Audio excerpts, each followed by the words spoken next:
In the beginning, God created the heaven and the earth. Well, that, of course, is the first words of the Bible. Genesis chapter 1 and verse number 1. But who's God? What do you mean, God?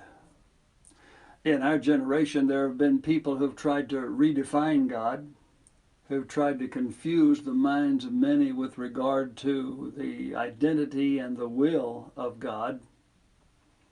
There are those who try to call for another one and only God.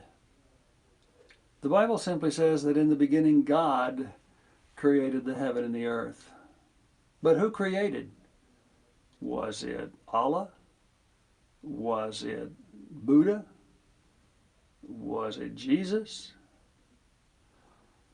Is it reasonable to suppose that a book which begins with the statement, "In the beginning God created the heaven and the earth," that book just might go on to identify God, to describe that creation, to speak more about the earth, His purpose of creation? All of that and much more is in the pages of the Bible. We need not have any doubt concerning anything in this first sentence of the Bible.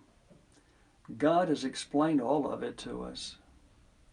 And we need to know all of His book if we're going to know the truth of who He is, who we are, why we're here, what is His expectation of us while we're here, and what is His promise of things to come.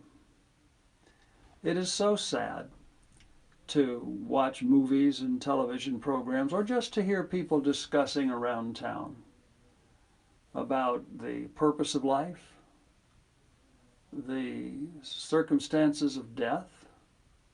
It's so sad to hear children ask parents, "What's it like to die?"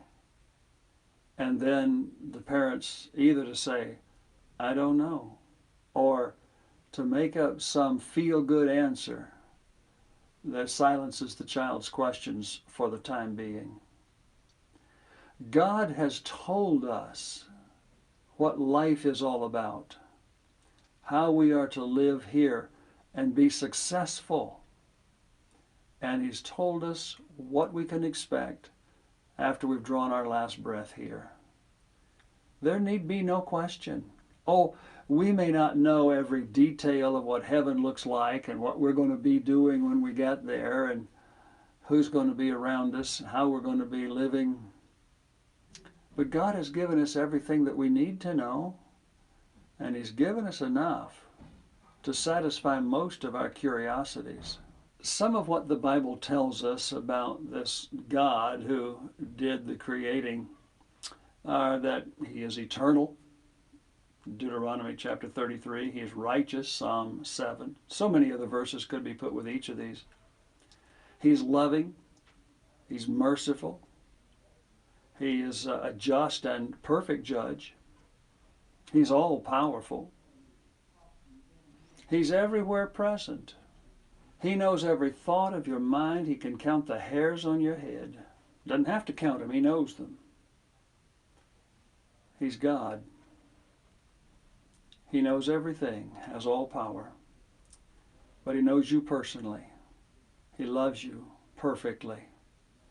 And His only desire for you is to bless you here and hereafter. But He will only do that with your permission. God wants to bless you, but He lays down terms. Do it this way, and here's what you get.